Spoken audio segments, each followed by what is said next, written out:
Okay. It's my privilege today to have Ms. Amy Povah on Justice Then, Justice Now. Amy's quite a remarkable individual that I've gotten to know very, very well over the last couple of years due to very unforeseen circumstances that occurred, not only with me professionally, but in my life. Amy is a role model to many people in society. She has had the attention of the White House. She's been there. She's a prison reform activist and also a marijuana reform activist.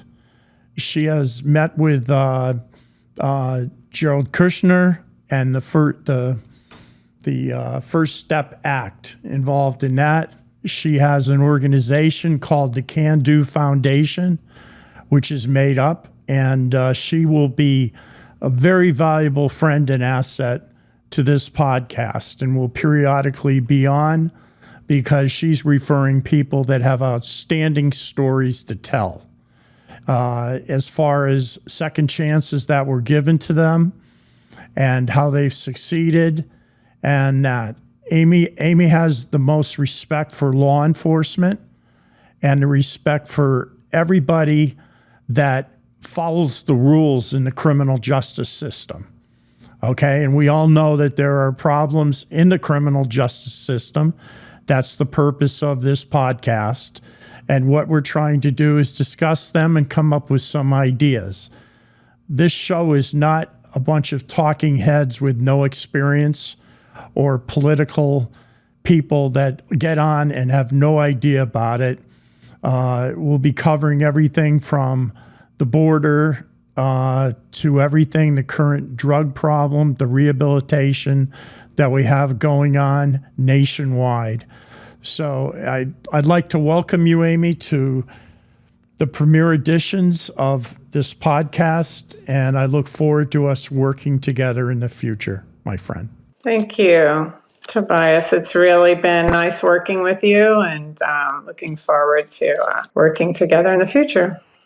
Can you tell us a little bit about yourself, your background, and where you grew up, and your story on what you've accomplished?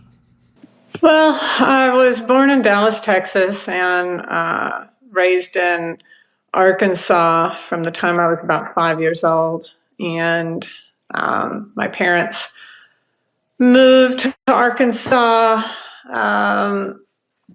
because there was a moment in time back in the 60s when my grandfather, there was like a little surge of growth in Arkansas, and he got a plastering job for the downtown post office in Little Rock. And the more that my parents came out to visit, the more they loved the topography, because as a lot of people know, Dallas is very flat, and Arkansas has gorgeous Ouachita Mountains, gorgeous lakes. And although I moved back to Dallas after 1 year college and then moved to California in '88, I recently returned to Arkansas this last year because, frankly, a lot of people are fleeing California. So anyway, right now I'm looking at a gorgeous view of the Ouachita Mountain forestry, and I feel like I'm back to my roots. But in the interim, when I was in Dallas, I met somebody and fell in love with a guy who was a Stanford Law School graduate and owned numerous businesses.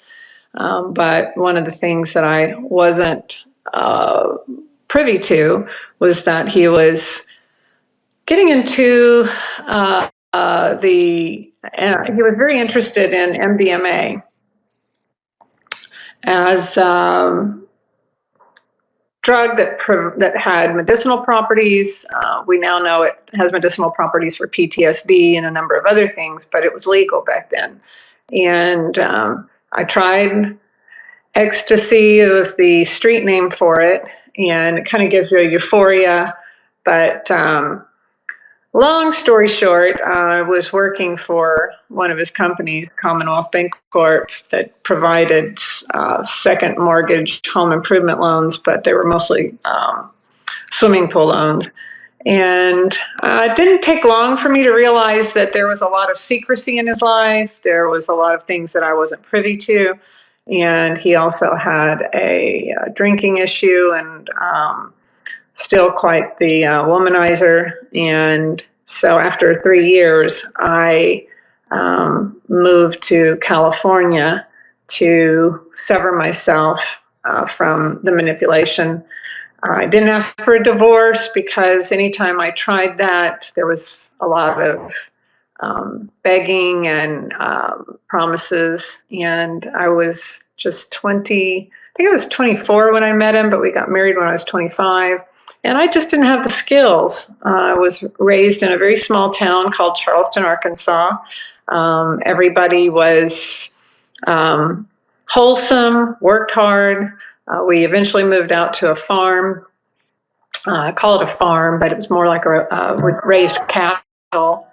And so I just really maybe wasn't prepared for life out in the big world the way some people might be. Although I think when you're young, you're not looking for signs of deception. And you have a tendency to just see things through rose-colored glasses, and you assume that, or you give people the benefit of the doubt that everybody's pretty honest, because that's how it was in my community. Everybody went to church. So, you know, after I moved to California, he got in trouble. He was arrested in Germany for manufacturing MDMA. And I was still sort of tenderhearted for him. I cared about him as an individual. And he wanted me to come visit him, which was a bad decision I made to go and see what was going on. I was getting information that was a big mistake. But long story short, because hopefully, I don't know if the public is very well versed in the conspiracy law, but the conspiracy law is sort of a catch-all. It ensnares people so that if you do one thing, they call it one overt act, then you're responsible for the actions of an entire group of people that you may or may not have known or known about.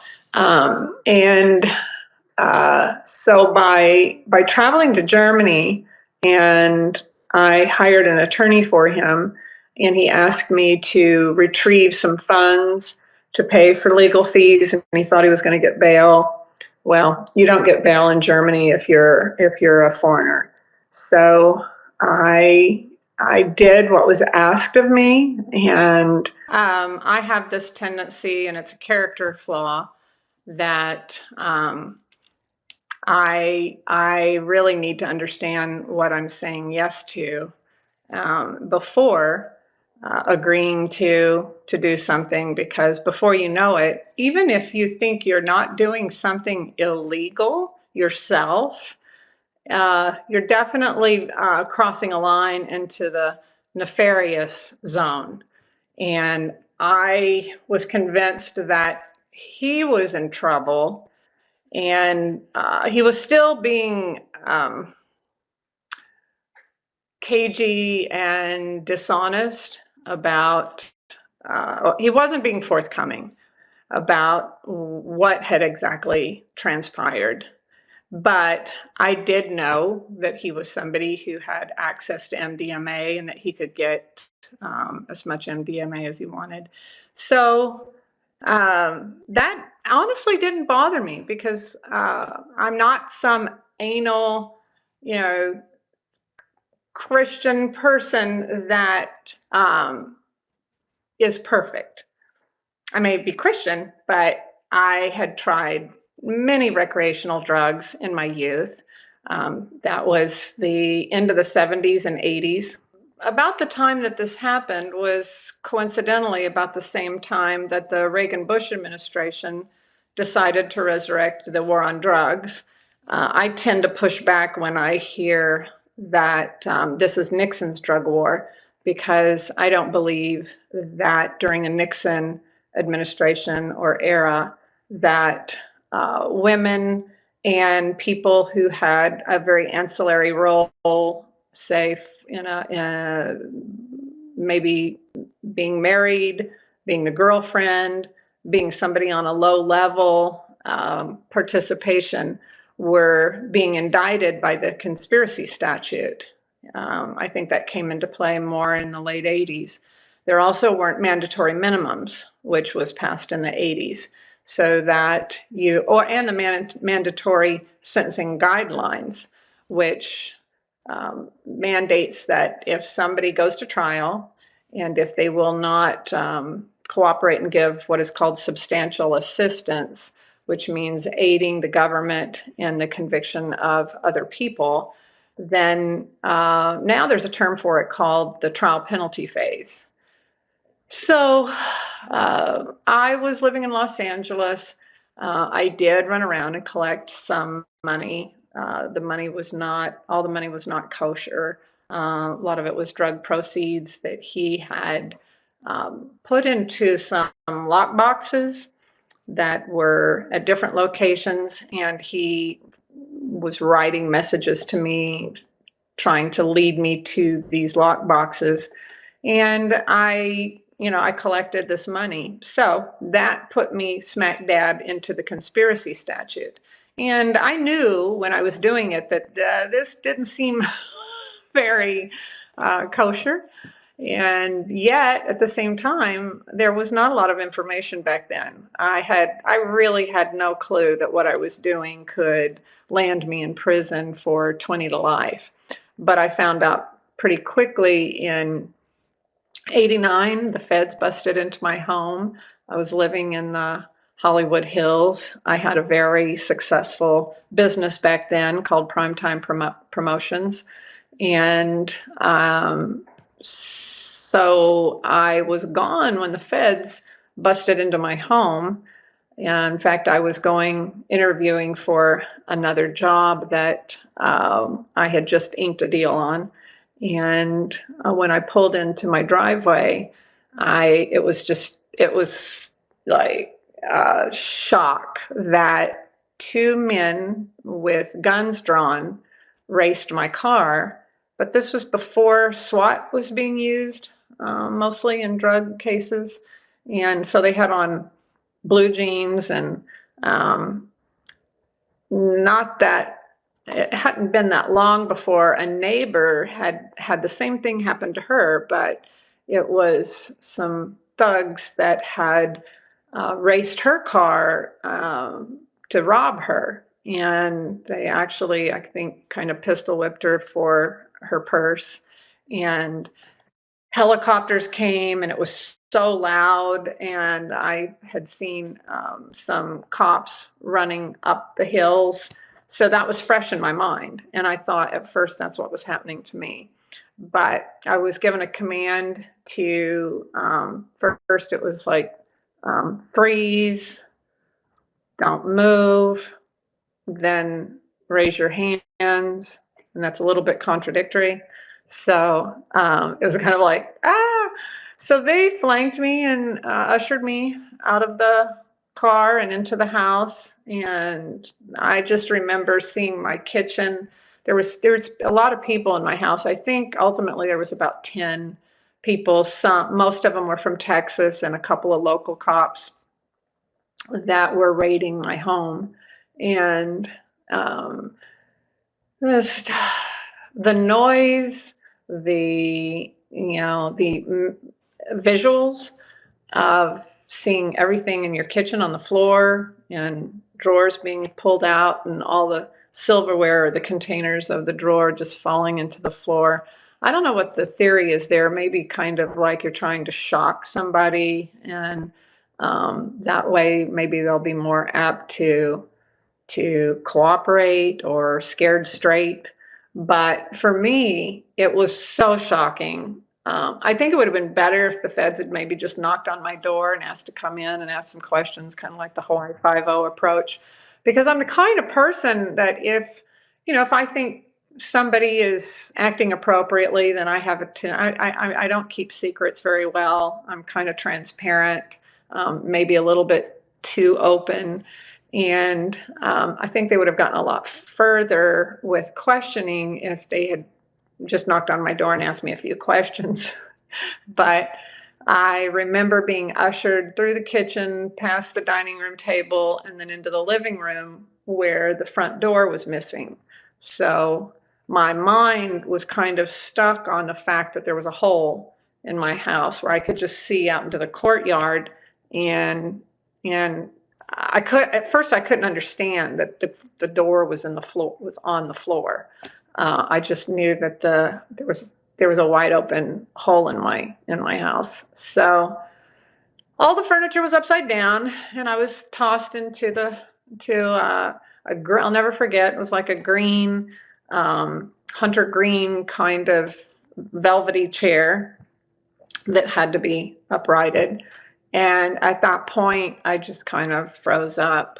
It was so shocking and so frightening and so scary that I couldn't process. I couldn't process what was happening to me. So So I just you had like the deer in the headlights look, what we call, like, here it is. You thought it was like a home invasion when you pulled up. The police were investigating. Okay, go ahead. I just wanted to make it clear. Yeah. Okay. Well, pretty quickly, I did realize that this is something very different, and you start processing, and somebody emerged from the crowd and kind of started hollering at me that I was in hot water. This was a federal investigation. They knew, they said, "We know your husband is in trouble. We know that you visited him, and you better start talking because you're looking at 20 to life." And so at that point, I kind of just focused on the floor. I remember just sort of looking at my feet, and I had to kind of block out all the noise because my mind, I don't think people really understand, but my mind would just kept trying to process what had happened just 5 minutes ago. It's just too much for the brain to process. I couldn't process what had just transpired, that there was a racket going on, not only in my kitchen, but downstairs. I could hear a lot of voices, and it's just too much for one little brain to process. I couldn't, I was just like, then I started thinking about my cats. Where are my cats? If there's a door open, that means the cats are probably gone. And I shut down. I do remember somebody emerging then, because there was one guy who was screaming, and he was not particularly pleasant to the eye. Pardon, that statement. I've worked with those kind of guys. They're like the good guy, bad guy type cops. Everybody has a role. Well, that's what I was about to say. So the good guy emerged, and he was sort of handsome, blonde-ish, and he hollered at everybody. He was just like, back up, and then he was sort of sympathetic to me and my situation and wanted to know if I wanted a glass of water. And then he kind of squatted down so that he could make eye contact with me. And I remember he said, "Look, we're your friends." And that was a strange thing to say to me, because I'm like, "You're my friends." And he said, "Look, you're in a situation. All we want is information. We need you to talk to us." And he just kept referring to us as, your husband is the bad guy.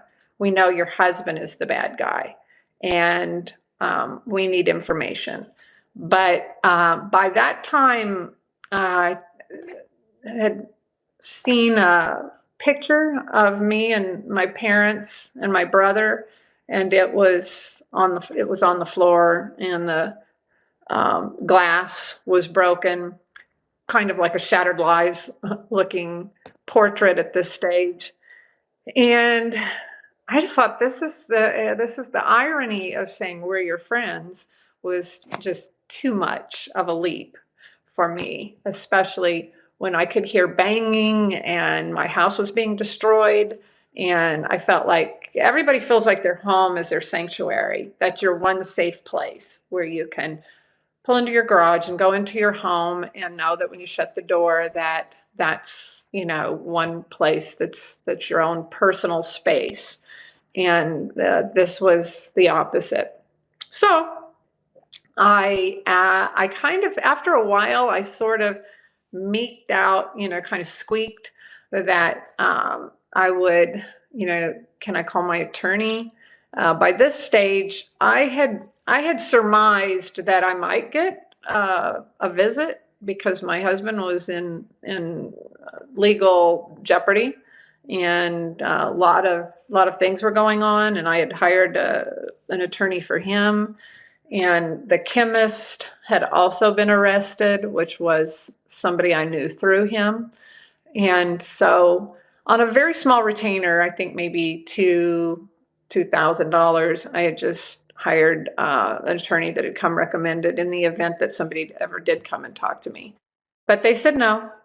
You're not making any phone calls because I don't know if they gave a reason then, but later it was like, you could call one of your associates. And so I remember a friend of mine who I was thinking about making a partner in Primetime Promotions had pulled in behind me, and she had been interrogated outside, unbeknownst to me, and she stuck her head in the hole where the front door used to be, and God bless her that she did that. She could have just like hightailed it out of there, but she said, "I'm leaving," and she said, "Is there anything I can do?" And we didn't have the kind of there were cell phones back then, but not like today, and there was no internet, believe it or not, for all the young people who may watch this. So it wasn't like she could look up his name, but I rattled off his name and I said, could you please call information and call my attorney? And so I just continued to just sort of block everything out. And my attorney did come, and I didn't know it, but the prosecutor was there. The number one, there was a number one and a number two chair prosecutor ultimately at my trial later, and he singled himself out and had a conversation with my attorney, and they said I could leave. Well, they had Mirandized me, and I thought I was under arrest. But later, when I left with my attorney, come to find out, my attorney said, they're really not that interested in you. They're interested in your husband. But he did explain that I was, in legal jeopardy. So, not to dwell on this so much because we probably want to move on into the what ultimately happened to me, which was after 2 years of following me. I think there were two more raids. There were several raids in the Dallas area, which is where my husband was from. They eventually indicted me, and I was arrested in Los Angeles, and there was an arraignment, and they said that they had found white powdery substance in my house that they thought might be a controlled substance, which was not the case. Everybody has a white powdery substance in their house. They have flour, baby powder, all those things. And I had no illegal substance in my home that was a white powdery substance. But that made the judge not allow me to have bail. And I was, what do they call it? diesel therapy or Con Air. I was put on Con Air later and shipped to Waco, Texas, where I sat there for 1 year. And I did get a 24-year sentence because I took my case to trial. So I went to prison in Dublin and spent 9 years, 3 months. Dublin, tell them where Dublin is, because to most people it's a pub over in across the pond, things like that. So you can explain, yeah. Well, thank you. Yeah, it's called FCI, Federal Correctional Institution in Dublin, and Dublin is outside the San Francisco area in the Tri-State Valley, kind of on, little bit south of Oakland.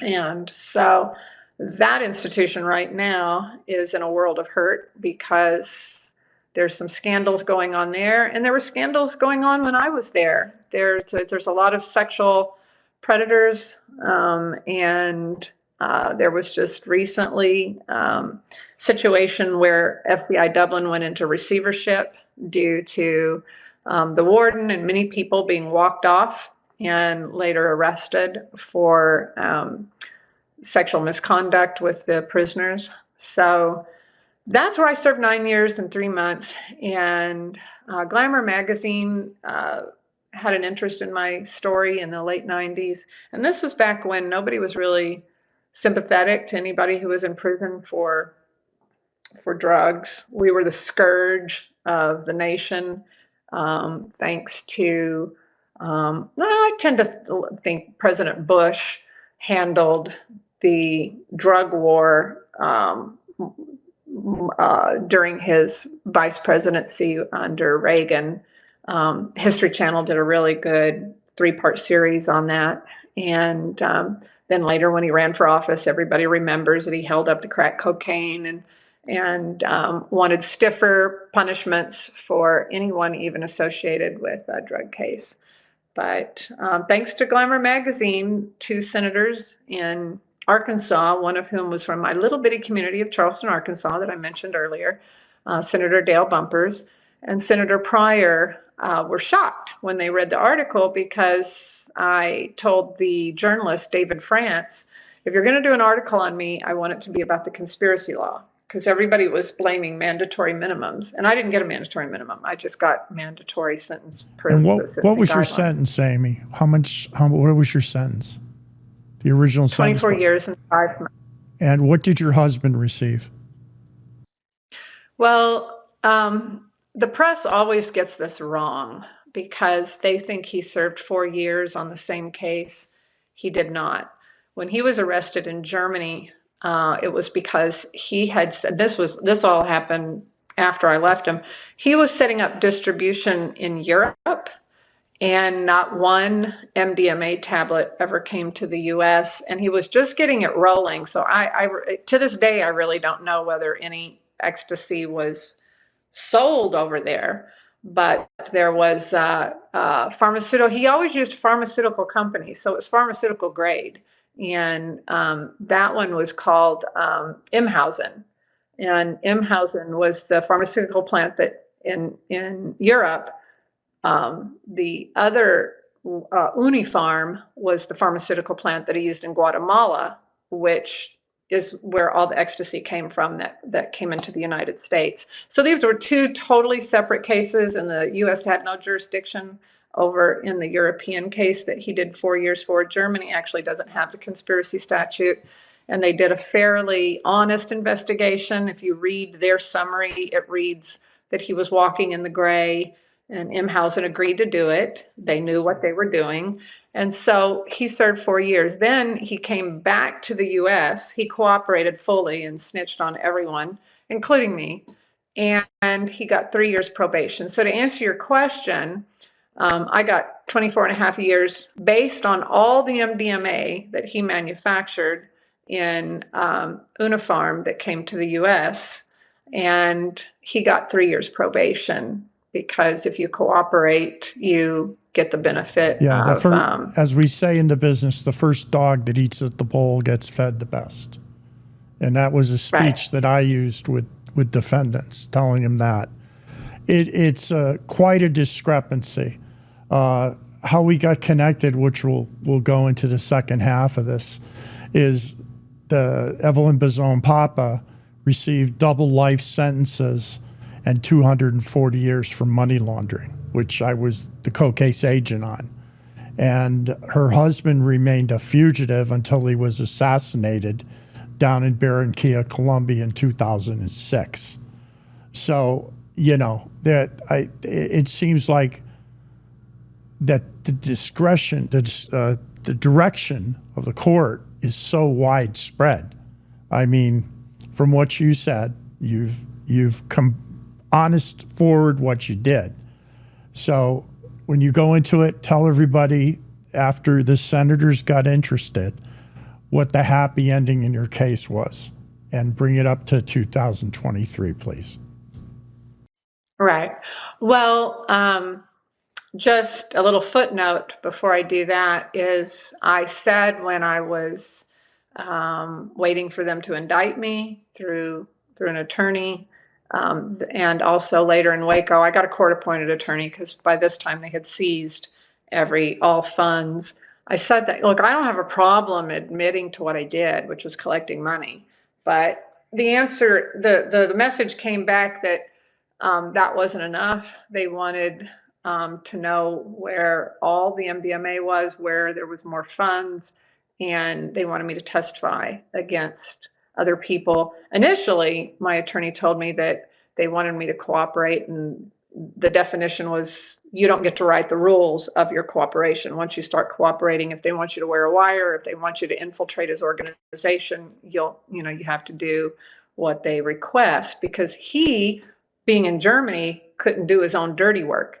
He couldn't go around and set up people. But after the Glamour magazine article, I got 16 politicians who wrote supporting my clemency, because this was sort of the first story that explained what was happening to girlfriends and wives and people who were kind of the low-hanging fruit. And even Nancy Pelosi wrote saying this was not our intention. We didn't pass these laws so that the kingpin could go free, and that the women or mules or people who are in that category could end up serving time for everything that the kingpin did, or ringleader or whatever. So, the senators went to Roger Adams, who was the pardon attorney at that time. A lot of people think that, you had favor with politicians, and it was easy. This was not easy, because nobody's going to ask the president of the United States for a favor, especially back then. And my senator was like, I voted for these laws. And until the Glamour magazine article came out, he knew my mother. So he told my mother, I can't get involved in this because I voted for the mandatory minimums. And until Glamour explained that the ringleader was free, he'd even come to the U.S. and married an attorney, and we were still married. We had not even divorced yet. So he's a bit of a scoundrel. So they took my case to Roger Adams, who was the pardon attorney at the time. And when they left there, they knew that they had not made a very good impression. He didn't seem interested, and he didn't engage. It just seemed like he was sort of like, just because they were senators, kind of giving them the courtesy of talking about my case. So then it got to the point where they were like, well, we're going to take this directly to President Clinton. And he was in Little Rock for a special event, and they had dinner with him. And they pulled out a package on me, including the Glamour magazine article, and asked him if he'd please look into it. Just to collapse the story, we kept waiting and waiting, and a lot of letters went in, again, from politicians who were supporting my clemency. And it ultimately took 60 minutes. They became interested in my story. And Senator Pryor was getting a little frustrated. Rest in peace, he recently passed. And he told Bob Anderson of 60 Minutes, who said they weren't filming at the time, they were on break, but they said, how can we help? And they said, well, call the White House and ask why she's still sitting in prison. And he did. And I think about 2 weeks later, I got called over the loudspeaker, and I thought I was in trouble because anytime your name is on the loudspeaker, Yes, of because course. they found, Report to R&D. Yeah, everybody's like, okay. well, or the lieutenant or your caseworker's SAS office. lieutenant, yes. Yeah, it's either a loved one is dead, in which case the chapel normally calls you. And in this situation, I thought, maybe they found a little contraband in my locker or something. And so I was very nervous and went to the unit, and she was in a state of stress. But she didn't say what had happened. She just kept barking orders at me. She wanted to know where I was going to live. And I was just like, my parents, I guess. I don't have a place to live. Why? And she just said, I've got to focus here. Sit down. She said, I've got a lot to do. And then she's kind of hollering at me. And I was just like, well, what is this about? I kept asking her, why? What's going on? And then she kind of turned to me and squared me eye to eye. She was actually a pretty nice woman. And she said, you're going home. And so I was like, I was in shock. I was just like, what? And she said, President Clinton has commuted your sentence, and I have to have you out of here by 5 o'clock. That's back when it had to all be done the same day. And I remember popping up out of the seat like a jack in the box. And all I wanted to do was call somebody. I wanted to call my parents. I wanted to call a friend, especially somebody who could come pick me up. And she said, no, she said, I have to do this paperwork and get you, out of here before 5 o'clock. And so I couldn't concentrate. I just kept, answering her questions. She had to contact probation, get me set up. And I just kept saying, can I please make a call? And I would sit back down, and then I'd pop back up because I was so excited. You can't contain yourself. And she finally let me make a phone call. And so when I got home, you very quickly realize that you're never free. You just want to go free. That's your goal. And I was in the law library constantly. Everybody made fun of me. They thought I was crazy. They never dreamed anybody would get clemency because no one had even heard of it back then. And so when you get out, you're carrying all this heaviness in your heart because my roommate was still in there, my best friends were still in there. That becomes your family. Because believe you me, when you go to prison, most of your friends kind of just peter out or really disappear, and you're kind of left with your family. I had a few friends who came and visited me and were hardcore supporters, but the people that you serve time with are the people who become your family, especially in the law library. So I decided to start the Can Do Foundation. Let me ask you a couple questions that I think are relevant. When Evelyn got out, the first thing she wanted was a Shamrock Shake. And I remember, like, Evelyn, it's April. They may not have any. So I went into McDonald's and there was one packet in the back. And I said, how do you know about Shamrock Shakes? And she said, Toby, when you watch television for 30 years and you see a Shamrock Shake, you've never tasted it, you want that. So my question is when you got released, what's the first meal, home cooked meal you had back home in Arkansas? Well, and this was, what year was this? 96, right? Late 90s? No, 2000. Was 2000. July 7th, I'll never forget. July 7th, 2000. Okay. 7700. Okay. So what was funny was a few things is when you're on a patch of land for 9 years, you're just like a cow or something. You're just walking around. So a lot of people get car sick when they get out. But what was interesting for me is that nobody had told me that when I went to prison, the speed limit was 55. Remember that era when they choked down the speed limit to 55 save on freeway? gas. Yeah. We're doing that now. So now, yeah, yeah. So now it's 70, but I didn't notice any speed limit signs. I just remembered like holding on and just thinking, we're going so fast, we're going so fast. And after a while, I said, "Can we just stop and I just wanted to get a snack or something, or have an opportunity, like at a quick pick, to pick out something." And so my friend was like, "Oh my God, I'm so sorry. I should have thought of that. Nobody thinks like we think." And so we went in, and it was so overwhelming. Your eye can't focus because there's so many choices.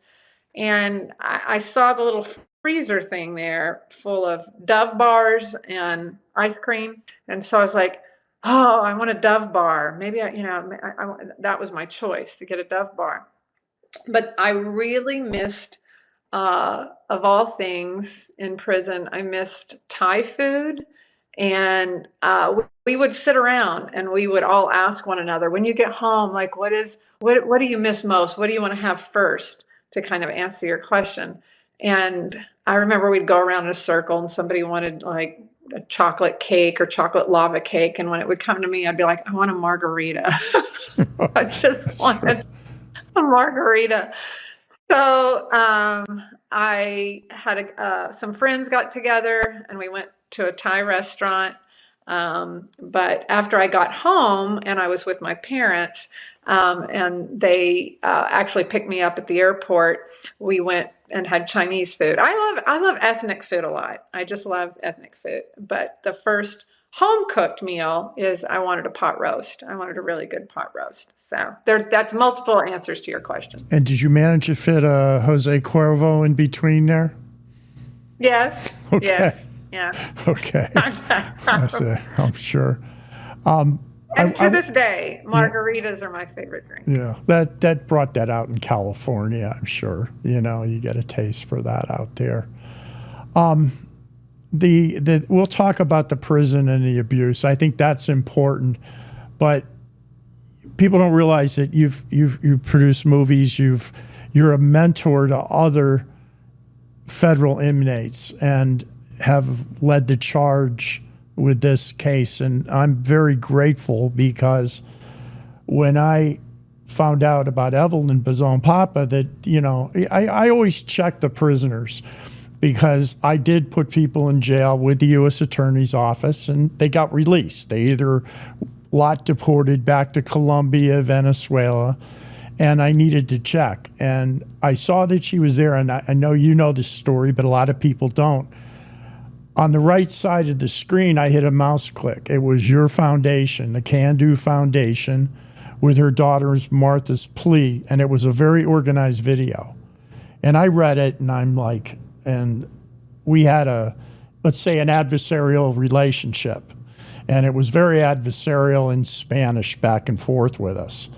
So I looked and I says, guards are writing letters, prison officials, and all this. So but I'm saying it was your foundation that brought my attention, that led that. That's, everybody knows the story. And in the book that Pete Throne wrote, I gave you full credit for that, because that was what triggered the release. But why don't you talk about, and I'm more interested in what you've done since you went back and you got your clemency, and how it led up to a wonderful event that happened to you under a different president and a different political party. So go ahead. Well, I was pretty much kind of lone wolf, for lack of a better term. I just worked out of my house. I really was not plugged into. Back then, frankly, there really wasn't a criminal justice reform advocacy arena like the magnitude that we have now. And all I knew when I started the Can Do Foundation is that I really needed to help bring some of my friends home. So at first, I only focused on women. And all the women that I assisted out of Dublin are home. Not necessarily because of me. Some of them just, did their time. But There were several, Josephine Ledesma, who was serving life, and Obama kicked off Clemency Project 2014 in his second term. And I was the only organization in the nation where my mission statement was clemency for all nonviolent drug offenders. That's what CANDO stands for. And so this wonderful woman, Nikichi Taifa in Washington, D.C., she had inroads with the Obama administration. She's amazing. And she had the Justice Roundtable, and she also was president of another organization. And she's the one who floated the idea to the Obama administration to do a clemency summit. And he'd already kicked off Clemency Project 2014. So I used to do vigils in front of the White House, including the Bush administration, which came into Bush Jr. came in after I was released, after Clinton. And I was just one person standing out there, and I would stack the little posters up against the fence and get back and take pictures so I could send it in to Danielle Metz, who has a movie out right now. She was serving triple life with me in prison, and Josie was serving life. And I just wanted them to know that somebody was trying out here.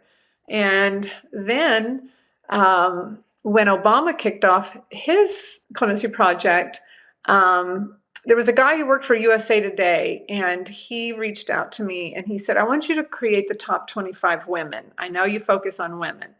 And so I started trying to find all the lifers because I wanted to prioritize women who were serving life and put them at the top of the top 25. What's strange is I was communicating with a lot of people in a lot of different prisons, and Evelyn's name was not floated to me, even by people that later I was very surprised because I was in communication with them and they knew of Evelyn, but somehow she fell through the cracks. And so it was kind of late in the game. Nearly all the lifers on my top 25 came home. Alice Marie Johnson was number one on the top 25. She didn't come home until Trump. And Michelle West is still in there, who's serving life. But Evelyn, when I heard about her, and everybody loved her, and Demarius and some other people who were like her best friends, somehow I got in touch with them after this. I think this one woman's name was Billy, who asked me, why don't I have Evelyn on there? And I was like, Evelyn who? And so I was just shocked that she had served as long as she had, and that the sentence was as severe as it was. And then thanks to you, and thank you, Tobias, you're a huge hero I'm not because the hero. you That was were, a team effort. It always is. yeah, It always is, Amy. The prosecutor got of on course. board. Oh, well, I say that too. Like, even when people sometimes credit can do, I'm like, it takes a village. And it also starts with the person serving time, because those people aren't going to come home if they were troublemakers in prison. So I give first credit to the person who served that time and did it properly, and was very invested in their rehab. But what was kind of a deterrent, and that was not in Evelyn's favor, was that the Obama administration did not grant a single clemency to anybody who was not an American citizen. And we started becoming very concerned about that, because on the denial lists, oh my God, you just go down the list and it would be Martinez, Rodriguez, all these Hispanic names who were not American citizens weren't, and we inquired, is like, are they not going to grant any to anybody who's going to be deported? And we never could get a clear answer. So you came flying in out of stage left, and if it weren't for Paul Peltier, who was her prosecutor, that was huge, because that's rare, who supported her clemency or compassionate release. But if she hadn't come home the way she did, which was through your efforts of getting a detective involved. And I know there were other organizations that were suddenly kind of hyper-focused when they found out the prosecutor was willing to write a letter. I think the the biggest, uh, contribution was you finding a detective who, as you know, and I don't want to tell parts of her story that are, I had nothing to do with that, so I take no credit. Please. But No. Yeah. well, you getting Look, that detective? the only cool part that I was amazed with is she was released to me, and we didn't go through ICE detain. We had the detainer lifted, but I picked her up, and Liz Mendoza, her husband, and we went from there to the Colombian consulate and got her visa for 30 days and sent her home. And when I went to the airport, Customs and Border Protection's like, "Where's the escort team?" I go, "It's me." And they kind of looked at me like, "What?" I said, "Yeah, here's the deportation order," and they read the J&C, and they're like, "Are you kidding me?" I Wow. said, "Yeah." So I give a lot of credit to the judge because she was bound by what the sentencing guidelines were. And we had told Right. her what they were, but she didn't cooperate. And she had an attorney who now is resting way down with a bunch of fire, who was representing the cartel, not representing the client. And that was something that we found out I found out years later in this process. So, but let's talk about Well, you. Let's talk about you. So take us up to what happened to you in 2021 as you move forward with your foundations and everything that you started, and progress to what it is now with a movement. gosh. Well, good Lord. I went to the Obama White House 3 times. I went to the Trump White House 4 times. And believe me, the first time that some of us crossed that line, the community, that what I call the criminal justice reform community, just went on attack. It was all over Facebook, and we were just vilified for crossing that line. I'm prisoners over politics, and I don't care who's in the Oval Office. I may care from a perspective of policy and who's best suited to govern our country. But as far as I was concerned, the Trump administration was trying through Jared Kushner to get First Step Act passed. I threw all my weight into that, and I went over and, like you said, I talked to Jared. In fact, I talked to him about Alice's case, but I was all in with the First Step Act, and more people came home with under First Step Act, especially the reduction of sentences for crack cocaine, by all the layovers that were still in there, because we did change it from 100-to-1 ratio. A lot of the listeners may not understand what we're talking about, but the African community was severely punished 100 times more for crack cocaine than powder cocaine. And so even though that law had been tweaked several times, there's still so, and even now there's people in for crack cocaine who never got any relief, but under the Trump administration, they were walking out in droves, mostly African American. And then we had the compassionate release, where people are still coming home on compassionate release, and Evelyn, benefited from.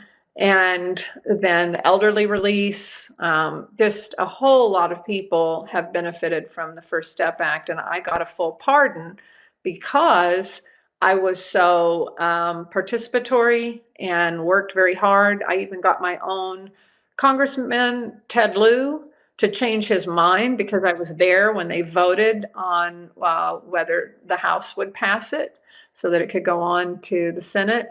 And he was a no. And I was in the, for lack of a better word, the voting room, chamber, whatever you want to call it. And I walked up to him. He happened to walk in early, thank God, because a lot of people walked in at the last second, voted, and left. And I asked him what he was going to vote, and he said, "Well, I got a letter from a lot of organizations saying to not vote yes."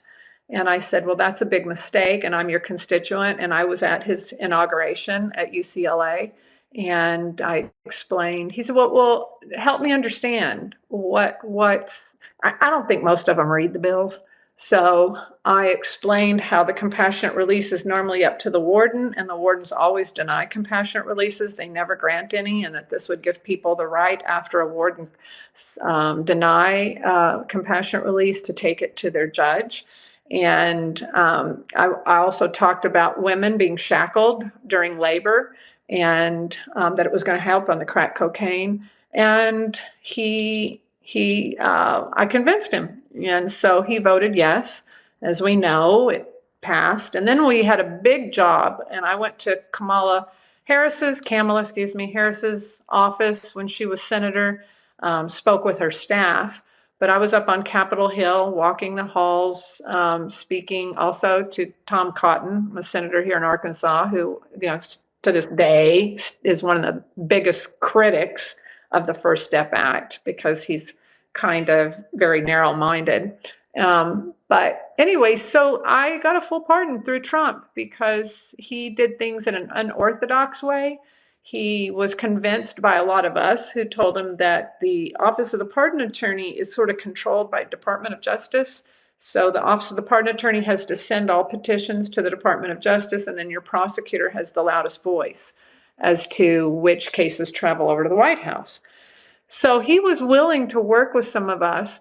It wasn't a perfect system. In fact, I wish he had just brought OPA and made it separate from DOJ. The Office of the Pardon Attorney can give their recommendations, the Department of Justice can give their recommendations, and then I think the White House counsel can take those two considerations and come to a conclusion that a president may want to give clemency to certain types of cases, just like Obama focused on crack cocaine, and they have that prerogative. And Trump wanted to grant many more than what were actually granted, but because I helped get First Step Act passed, he decided to grant some full pardon for people who helped with that. Yeah. No, that's wonderful. And, I congratulate you on that, and well deserved. You did 16 years in federal prison. And when we get back on another topic, I'd like to talk another day about the Dublin prison situation. Amy, you brought guests for my show upcoming. I want people to listen in, so the names will be out. They have to do with drug smugglers during Carlos Slater's day, the cocaine cowboy days in Miami, women, a lady was a gang member in Mexico, and that. So I think it's great. And the whole point of this is to show all perspectives of the criminal justice system. So again, thank you so much. And I hope to see you soon, and enjoy the beautiful view of the lake. And Jeff hasn't said much. Jeff really is very knowledgeable on this, and I'm sure he'll have a lot of questions next time we're going to talk. But we're going to talk about the women in prison and the abuse. Now, Dublin was closed, right? It was closed by BOP?